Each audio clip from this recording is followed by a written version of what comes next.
Y ya lo tenemos en los estudios de la M530 a Federico Montero. Fede, ¿cómo estás? ¿Cómo andan? ¿Cómo andamos? Bien, muy bien. Bueno, novedades importantes. Novedades importantes. Quería hoy detenerme básicamente en el viaje de Alberto y su comitiva a Brasil. ¿Qué importancia tiene? Aunque no hay definiciones muy concretas todavía. Y también comentar un poquito la situación en Brasil, la situación que tiene Lula. Entonces comenzamos por el tema del viaje. Se inscribe en una necesidad de corto plazo, pero en lo que puede ser una política de mediano plazo interesante. La necesidad de corto plazo es evidente, tiene que ver con la restricción de acceso a las divisas que tiene la Argentina, producto de múltiples causas, no lo vamos a desarrollar acá teniéndolo a Sergio Chousa en la mesa, pero básicamente una posible solución en este contexto de crisis es que una parte del comercio internacional que la Argentina realiza con países anclada en el dólar como moneda para el intercambio con esos países, evite pasar por el dólar y se haga directamente entre el peso y la moneda de ese país. La semana pasada tuvimos el anuncio de los acuerdos con China, que tienen que ver con la posibilidad de que el comercio con ese país, que es el segundo país en importancia en relación al comercio de la Argentina, se realice pesos yuanes. Y la idea del viaje de esta semana es retomar algo que ya se había previsto en los acuerdos que se firmaron a comienzos de año con la visita de Lula acá, que es la posibilidad de que el comercio entre Argentina y Brasil, que Brasil hoy es el principal socio comercial de la Argentina, estamos hablando entonces que China es el 2 y Brasil es el 1, pueda también realizarse sin pasar por el dólar. Eso tiene obviamente una necesidad en la coyuntura, que es liberarnos de esta presión que ejerce el FMI sobre la Argentina, pero también puede tener una perspectiva de mediano plazo, que es toda la discusión que existe a nivel internacional sobre la desdolarización, que es que el dólar como patrón del intercambio a nivel internacional es el resultado de un proceso histórico y de presiones políticas que ejerció Estados Unidos en el contexto de declive de su hegemonía o de críticas a ese rol, la posibilidad de que el dólar no sea obligatoriamente el punto de anclaje para hacer equivalentes las monedas entre los países, es una posibilidad que se hable en una perspectiva de mediano plazo. Entonces, acá como que es una necesidad inmediata y una perspectiva de mediano plazo que es interesante a analizar. En las reuniones que hubo, digamos, voluntad política de avanzar. Massa hoy está reunido con autoridades de los bancos en Brasil, con Rodrigo Maia, que coordina las entidades financieras de Brasil.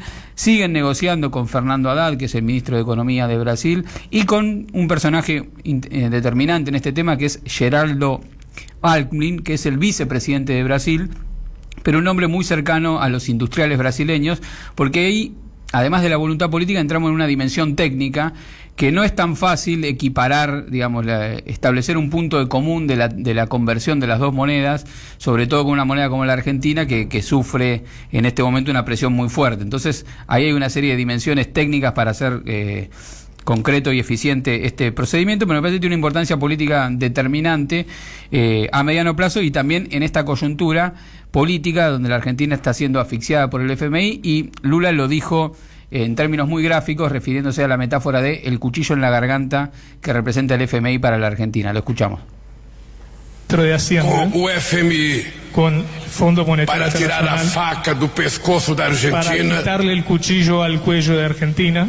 O FMI sabe como é que a Argentina El se FMI endividou, sabe cómo se endeudó Argentina, sabe para quem emprestou dinheiro, sabe a quién le prestó el dinero, portanto não pode ficar pressionando y por lo tanto no puede seguir presionando a un país que só quer crescer, que solo quiere crecer, gerar empregos generar empleos e melhorar a vida do povo. y mejorar la vida del pueblo. Nós estamos dispostos a ajudar a Argentina Estamos dispuestos a ayudar a la e Argentina vencermos as questões técnicas y que a vencer las economía cuestiones exige. técnicas que puedan llegar a suscitar.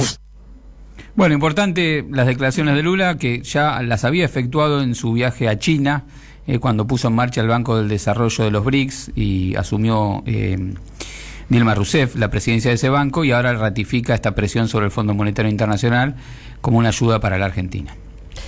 Algo interesante me parece que en este viaje es el encuentro de Scioli y de Massa, ¿no? De dos figuras que se conocen, no tienen la mejor de las relaciones.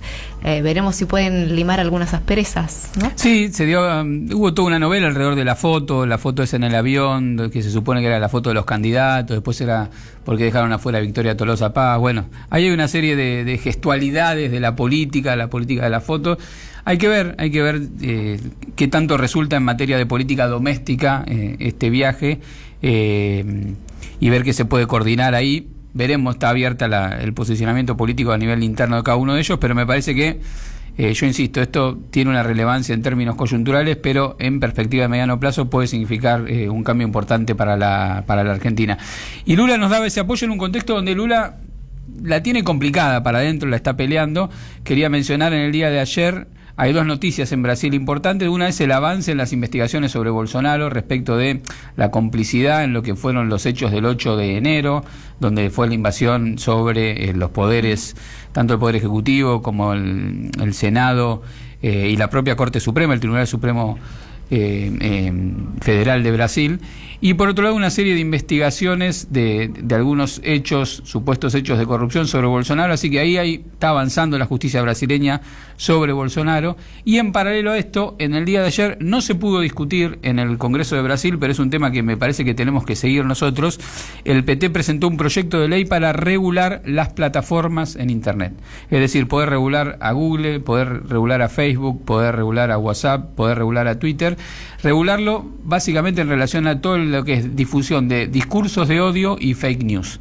Este proyecto resulta de la experiencia traumática que representó para Brasil toda la estrategia política del bolsonarismo en las redes sociales y la instalación de un clima de odio. Creo que se llevó un proyecto de ley que resguarda la libertad de expresión, obviamente, pero que le pone un contexto de discusión.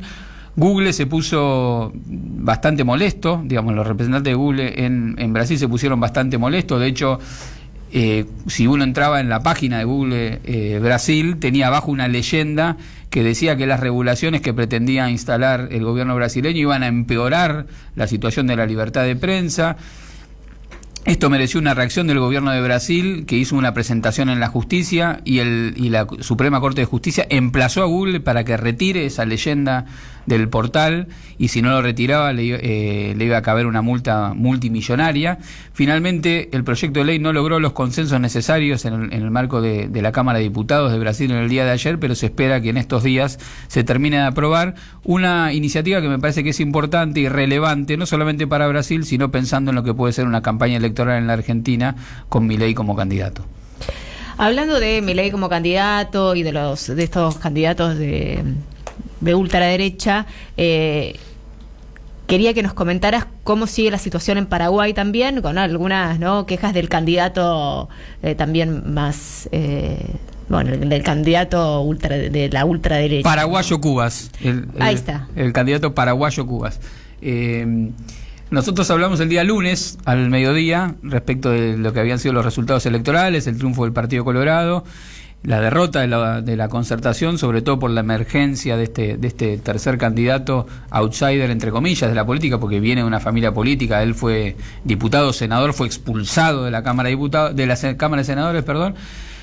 Pero con el transcurrir de la tarde se extendió una convocatoria de las bases que responden a Paraguayo Cubas, impugnando el resultado de la elección. Se dio una movilización muy grande el día lunes a la noche sobre el Tribunal Superior de Justicia Electoral de Paraguay, denunciando un supuesto fraude.